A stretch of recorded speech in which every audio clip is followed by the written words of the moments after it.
Good morning. ஒரு கோழி முட்டையோடு கூட ஒரு கழுகோட முட்டையும் சேர்ந்தது. அதை அவங்க அடை காத்த போது கோழி குஞ்சுகளோடு கூட இந்த கழுகு குட்டியும் அந்த கழுகு குஞ்சும் அது பொரிந்தது. இந்த கோழி குஞ்சுகளோடு கூட இந்த கழுகு குஞ்சும் சேர்ந்தே அப்படியாகவே வளர்ந்தது.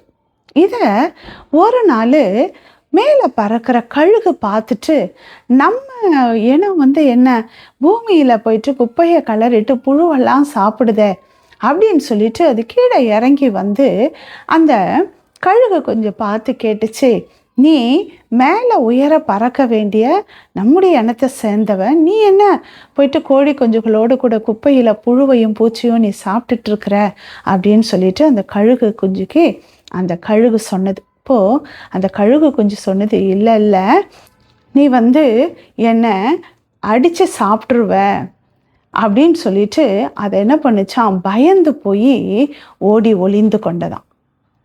பைபிளில் கூட ஒரு கேரக்டர் சிம்சோன் அப்படின்னு ஒருத்தர் இருந்தார். அவருடைய பலம் அத்தனை பெரிதாக இருந்தது.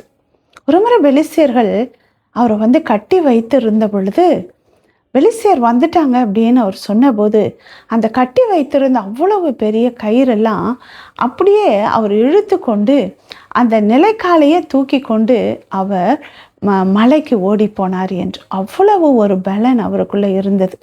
ஆனால் அந்த பலனை அவர் சரியாக பயன்படுத்தாமல் அவர் உலக பிரகாரமான இச்சையினால் விழுந்து போய் அவருடைய வாழ்க்கையே ஒரு கேள்விக்குறியாய், அவருடைய மரணமே ஒரு துர்மரணமாய் போனது.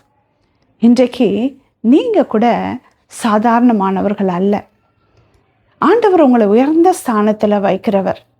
ஆனால் நீங்கள் ஒருவேளை எனக்கு எந்த தாளந்தும் இல்லை, திறமைகள் இல்லை, ஒன்றுமே இல்லை என்று நீங்கள் சொல்கிறீங்களா? இல்லை, ஆண்டவர் உங்களுக்குள்ளே நிறைய தாளந்துகளை வைத்திருக்கிறார், நிறைய கிருபைகளை வைத்திருக்கிறார், திறமைகளை வைத்திருக்கிறார். நீங்கள் அதை சரியான முறையில் நீங்கள் அதை பயன்படுத்துகிற பொழுது நீங்கள் உயர உயர பறப்பீங்க. நீங்கள் பூமிக்கு உரிய பூமியில் நடமாடுகிற, பூமியிலேயே இருந்து விடுகிறவர்கள் அல்ல.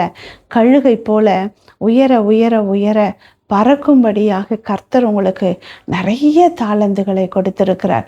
என வேத வசனம் இப்படியாய் சொல்லுகிறது, நீ என் பார்வைக்கு அருமையானபடியினால் கனம் பெற்றாய், நானும் உன்னை சிநேகித்தேன் என்று சொல்லி.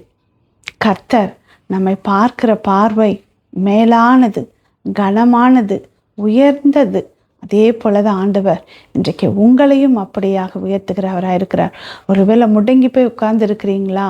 என்னால் முடியாது, என்னால் நடக்காது, எனக்கு பயமாக இருக்கிறது, எனக்கு எதுவுமே இல்லை, என் முன்னேறுவதற்கான வழியே இல்லை என்று சொல்லி நீங்கள் முடங்கி போய் உட்கார்ந்துருக்கிறீங்களா? இல்லை இல்லை, நீங்கள் உயர உயர பறக்க வேண்டியவங்க.